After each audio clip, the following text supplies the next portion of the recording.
Well, here's an action thriller that actually was pretty damn good, and quite surprisingly good as well. The Cold Night of Day is the sort of last film for the sort of rising star Henry Cavill for when he takes the realm of Superman, or he's already taken the realm of Superman. This is the last film he will feature in before the Man of Steel that comes out next year. But this film also stars, I'm going to just bear with me with this name, Sigourney Weaver from Ridley from Alien, well, the Alien franchises, and Bruce Willis. So, like I said in the opening, this film was surprisingly good. How good? Let me explain. The plot of the story is, again, a simple sort of story, but it's kind of told kind of nicely done. The main character, Will Shaw, goes to Spain, I think somewhere near in Spain, near Madrid, to meet up with his family for a wee kind of like family get together on their boat. But he's having some problems back home. He's gone bankrupt. Doesn't really get along with his father very well, or like doesn't really see his family as much. They have a bit of a wee tough, a wee like what father and sons do. He goes away to probably sort something out. Comes back, finds the boat's gone. His dad and then he's rescued by his dad, and then everything kind of conspires, gets out of control, and he's kind of something kind of happens. He's kind of left with the full force of trying to sort everything out. So that's basically the plot of the whole story. Now let's get to the points of why this film I say is pretty damn good. So what's good about the film? What works about it? Actually, there's quite a lot. This film is very interesting. They've probably done this before in action films, but very rarely have I seen.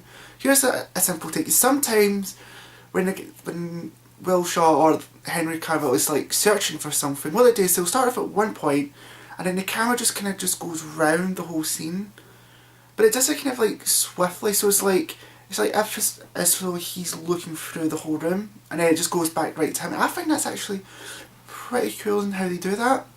I like the fact though that you kind of feel that this guy's panicking. Like, he doesn't know what's happening, he doesn't know what's going on. He's trying to basically sort it out. So, Henry Cavill actually does a really good job acting wise in this film, and I have no worries about him being Superman. I think he's going to be good, but I think he's going to be one of those really good action stars of today. I can see him in a couple of action films after Superman, and I think he's going to be really good. But also some of the scenery is pretty good.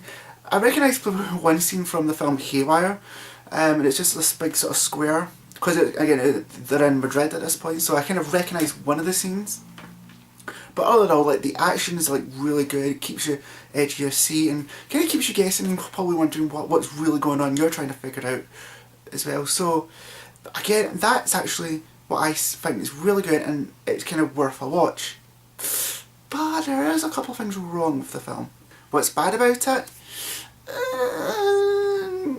Well, some of the acting could have been done a little bit better, and they kind of like don't really keep you guessing as much. They kind of give away or something's really up. I'm not going to really spoil anything about the film, but you'll kind of see something a bit off. You probably wish I didn't really want to see that now. I wish I was told about it earlier.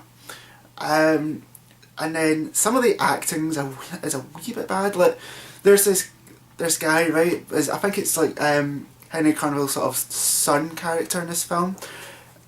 He's kind of like, you kind of see in this film kind of like being sort of as they say, kind of like, kidnapped or whatnot, and he gets a look at him. All like the two other actors, they're showing that they're really scared. He's kind of just giving a face, like, basically he's just showing that face. This guy, I think this was like his first acting job or something. He's not really that good. Didn't really give the believable that he was scared. One of the other things, from night to day transitions, they seem a bit off in a couple of scenes. Like, it seems as though it goes like, first off it's kind of night, and fine, and then all of a sudden it gets a bit sort of daylight start coming, and then all of a sudden it's bright. It's like, that was quick. You know, I mean, so yeah, there's that. You're probably expecting me to say there's something ugly about the film, but that's not really the case. There's nothing ugly about it. Those are just the main bad points about the film. So yeah, the film's actually really good. How good, you say?